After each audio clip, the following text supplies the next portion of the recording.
L'actualité selon les GIRA. La SRL de famille, attention danger. L'investissement immobilier en location meublée se démocratise depuis plusieurs années. Souplesse du bail, rentabilité et fiscalité dérogatoire ont attiré bon nombre d'investisseurs.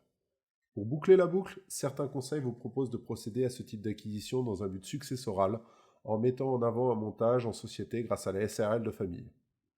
Mais en ce qui concerne la location meublée et la SRL de famille, attention danger, surtout en cas de mauvaise utilisation. La punition peut être extrêmement sévère financièrement parlant. Conditions d'éligibilité pour une SRL de famille. Contrairement à une société traditionnelle, la SRL de famille dispose d'un cadre très restrictif. Afin de pouvoir garder son statut de société translucide et d'être assujettie à l'impôt sur le revenu pour les personnes physiques, la SRL de famille doit respecter au moins 2 conditions cumulatives. Premièrement, comme son nom l'indique, chacun des associés doit avoir un lien de parenté avec les autres, que ce soit de manière directe, enfants, parents, grands-parents et arrière-grands-parents, ou collatérale, jusqu'au 2e degré, frères et sœurs, soit par le mariage, soit par le PACS. Secondo, la SRL de famille doit exercer une activité industrielle, commerciale, artisanale ou agricole. Ce sont très souvent ces 2 points qui posent problème dans le temps. Que se passe-t-il en cas de décès d'un des associés dans une SRL de famille? Autant le statut des associés est facile à respecter au moment de la constitution de la société, cela peut être beaucoup plus difficile dans le temps. N'oublions pas que la présence d'un associé qui n'aurait pas de lien familial direct ou indirect avec les autres associés remettrait purement et simplement en cause le statut fiscal de la SARL. Or, en cas de décès, nous avons 2 cas de figure possibles qui peuvent intervenir.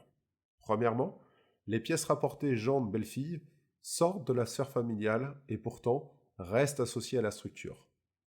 Il faut gérer la sortie de ce dernier tout en faisant en sorte qu'il reste au moins 2 associés dans la structure.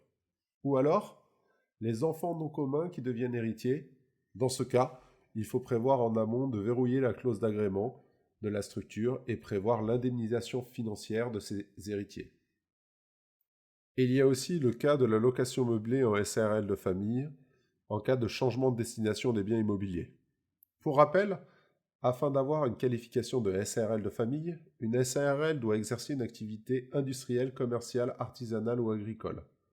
Dans notre cas, ce sera la location meublée. Premier point d'alerte, il est donc impossible de passer sur la location nue par la suite. Cette activité est une activité civile.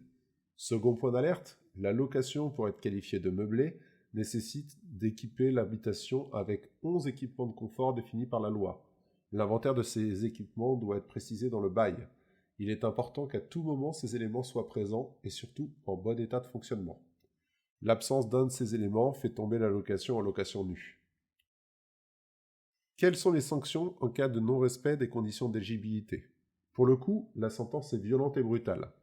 En cas de non-respect des conditions d'éligibilité citées ci-dessous, la SARL de famille perd son statut. Elle devient de facto assujettie à l'impôt sur les sociétés. Conséquence de ce changement, le passage dans l'imposition des plus-values immobilières des particuliers à celui des plus-values professionnelles. Alors, l'imposition sur les plus-values s'alourdit de manière très importante à la revente du bien.